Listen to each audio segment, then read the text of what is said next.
Now, if you are in your first round looking at one of the hero backs, you're probably thinking, okay, when it swings back around, I better get a wide receiver. Let's look at the tier 2 names because there's a lot of them. If you don't get a wide receiver in the first round, you can make up a lot of ground later on. Obviously, Malik Nabers, Nico Collins, the upper echelon of that, Matthew. But Puka Nacua, former ride-or-die great Amon-Ra St. Brown, Brian Thomas Jr. with an amazing rookie season. It's the year of Drake London with Michael Penix. And then, of course, A.J. Brown's just always hanging out in this range. Yeah. Yeah, look, I think you want one of these guys, at least one of these guys, as your number one wide receiver in an ideal world, right? If you get past this round, then you've got to really nail.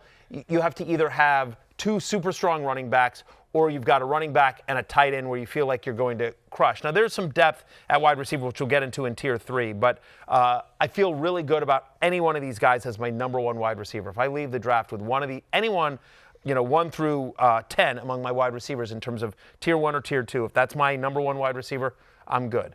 Let's go around the horn. We'll start with you, Jay. Who we think out of this group has a chance to finish as the best wide receiver in fantasy football? Yeah, so my newest hot take that I'm trialing out, like Matty was trialing his Milano fit yesterday. More of a conventional look from Matty today. Yes. Americana again I today. think Nico Collins is going to end the season as a top 2 wide receiver. And I think a lot of his value is being suppressed by the fact that he was playing less than 70% of the snaps. He's dealing with injury. Don't think he had a very good offensive coordinator in Bobby Slowick. He was dealing with competition from guys like Stephon Diggs and Tank Dell over the past couple of years. I think that Nico Collins, who in terms of yards per route run in the NFL the past 2 years, has been the best wide receiver in football. And he's been able to do that without playing that much in the slot, like sub 20% slot rate. They were playing a lot of like heavy personnel where he wasn't on the field. I just think there's a ton of upside. Also, they have a running back at the moment. Like Nick Chubb is their lead running back at the moment. Joe Mixon, I don't know if he's going to play football again. There's reporting that he might not play this year. So I think that there's just a lot of momentum towards Nico Collins being the type of 2022 Justin Jefferson, Cooper Kupp type season, 2020. I think he could be an absolute monster this year. Look, he was a runner-up for the ride or die, right? And so I went with more of a home run pick in Omari and Hampton. Thought Nico Collins was a little bit, quote-unquote, safer, and I wanted to go a little bit more risky. But he was the runner-up for ride or die for a reason. So I'm completely on this. He was on the love list. Again, I mean, you see it here. I have him as wide receiver 5. I was in a top 5 wide receiver. That's well ahead of where he's going in terms of ADP among other wide receivers as well. Over the last 2 years, he's 3rd in fantasy points per target. So when he's out there, he's very productive. So the argument is like, right, can he stay healthy? I do think Stroud will be better this year. I do think they'll be more pass heavy this year. Last year, it was insane, like how much they would just run, like, first and second down every single time. Like, it was crazy, and it's one of the reasons why they made the change at offense coordinator. And we also think about the fact that there's no Stephon Diggs, there's no Tank Dell. Yes, they have Christian Kirk. Yes, they've got a couple of rookies, but it's going to take a while to develop them. Nico Collins is an alpha, and more importantly, Connor, they design ways to get the ball in his hands. Like, it's not all the deep stuff. They scheme cheap catches for him. They do, and what you love about Nico Collins is we talk so many times about, okay, what's the slot opportunities for so many of these guys? He's a boundary winner. Like, when you have Nico Collins on the outside, he can win just as well as he could win a lot of the ways these guys win inside. So you don't worry as much about the usage, but Matthew, you're right, it's a bonus that he should get new usage in an offense that's going to be different under Caley.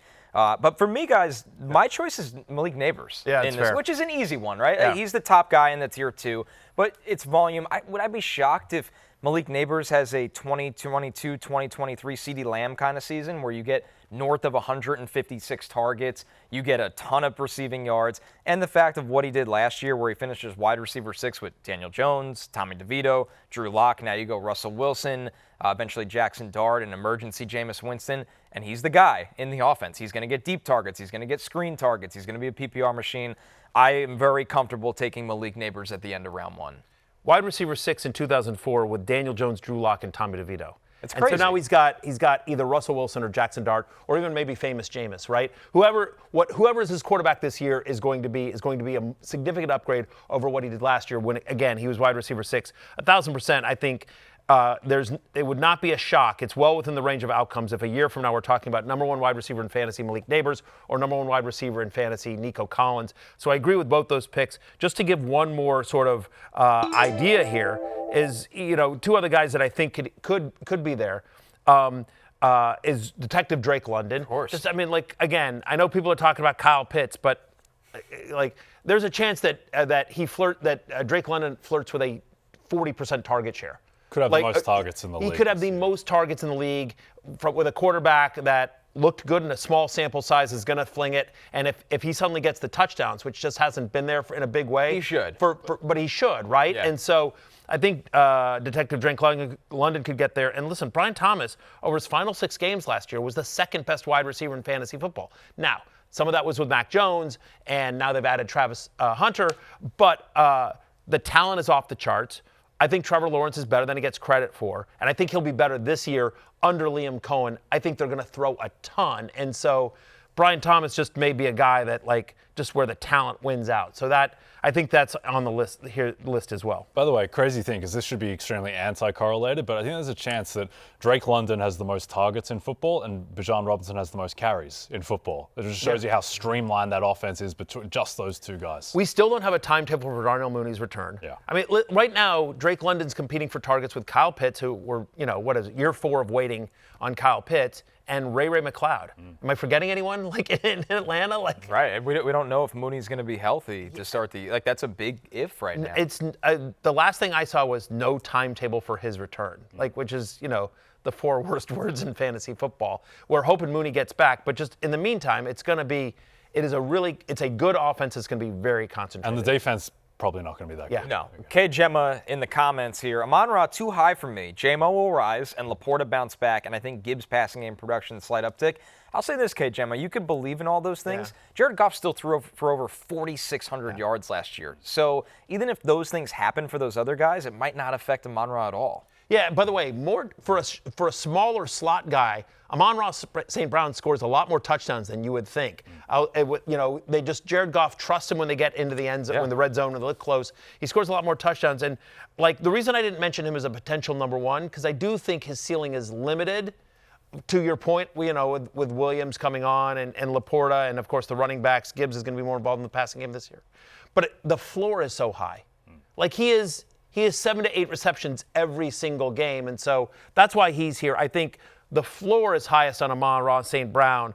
Like, Puka Nacua could wind up as the number 1 wide receiver. He can also find up as wide receiver 40. Like, with the health, he's got potential health issues. Stafford's back. You know what I mean? I feel like there's a floor with Amon-Ra St. Brown that isn't necessarily there with a couple of the other guys. But the other guys have higher upside. Let's look at Tier 3, which is led by Before the we move Gladiator. on, one last quick thing on this thing is that I do think I haven't seen a lot of people talking about A.J. Brown in the preseason. No. And it's just like, again, the premise here is that last year was kind of an outlier year for the Eagles where they went so insanely run heavy. They were the run heaviest team in the NFL.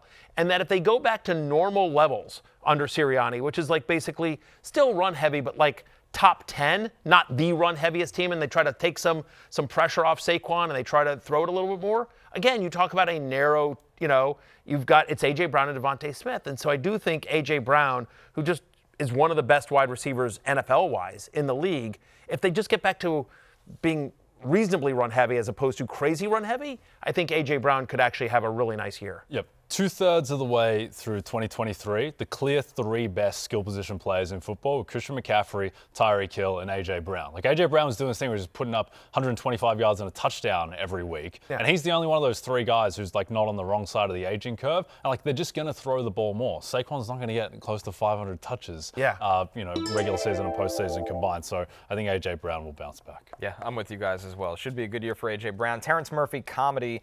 Matthew Berry sees it. AJB is always a top 5 wide receiver in every metric. I pray he falls to me.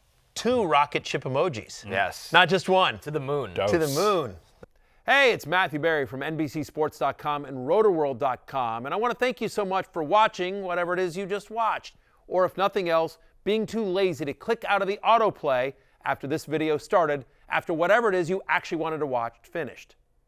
But now that you're here, I'd like to take a moment here to ask you respectfully now, okay? I'm asking you respectfully to subscribe to the NFL on NBC YouTube channel. You'll get the latest Roto World fantasy news headlines, all sorts of great shows, including my own Fantasy Football Happy Hour. So go subscribe now. Again, I'm asking respectfully.